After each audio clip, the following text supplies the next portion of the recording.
A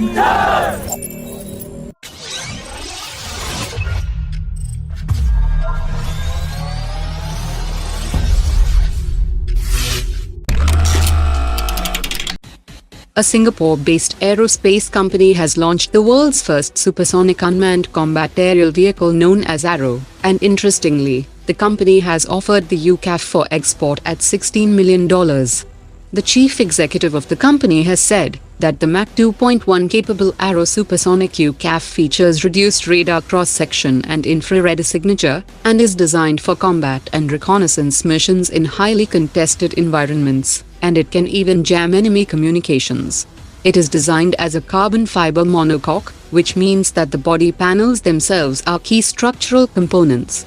It has a maximum takeoff weight of 16,800 kilograms and has a range of 4,800 kilometers, and multiple arrows can be controlled remotely from a ground station or from a manned fighter jet. During the virtual bilateral summit between the Prime Ministers of India and Sweden, both the leaders reiterated that the defense sector is an important area of the long-standing collaboration between the two countries, while Sweden discussed Saab Group's interest in the local manufacturing of the Gripen fighter jet for the Indian Air Force, that will also be available for exports to other countries. Saab has proposed to develop and assemble the first 18 Gripen fighters in Sweden, while the remaining 96 fighters to be produced locally in India through technology and capability transfer.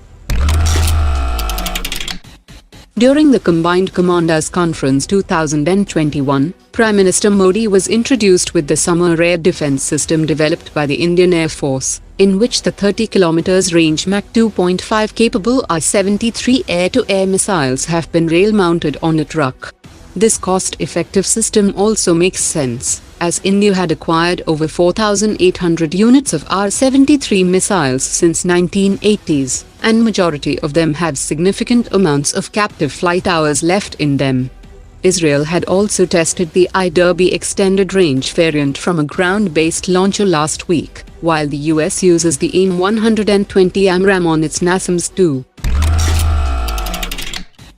Just before the virtual meeting of the leaders of Quad Group, the US Secretary of Defense Lloyd has announced that he will be visiting India this month, which will also be the first visit of a top official of the new Biden administration to India. Officials have said that the US will take stock of the pending defense deals with India, and will push for signing of the big-ticket deals for F-15EX fighter jet, armed unmanned aerial vehicles and mid-air refuellers. An Uzbekistan army contingent will arrive in India in the first week of March, and will conduct the Dustlik-II joint military exercise with soldiers of the Cargo Corps of the Indian Army. The exercise will focus on counter-operations, and will enable sharing of best practices and experiences between the armed forces of the two countries, leading to greater operational effectiveness.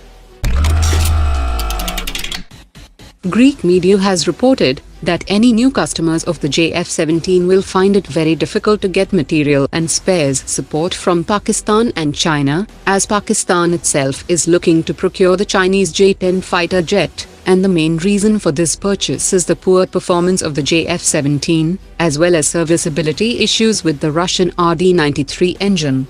The JF-17 is facing issues with landing gear, serious nose wheel vibrations, several cracks have been detected in the lower fairing skin, and the Link 17 data link is also slow and unreliable and cannot be integrated with the F-16 fighter jets. Reports also said that the 23mm internal gun, the KLJ-7 radar system and weapon mission management computer are also showing degraded behavior and repetitive malfunctions.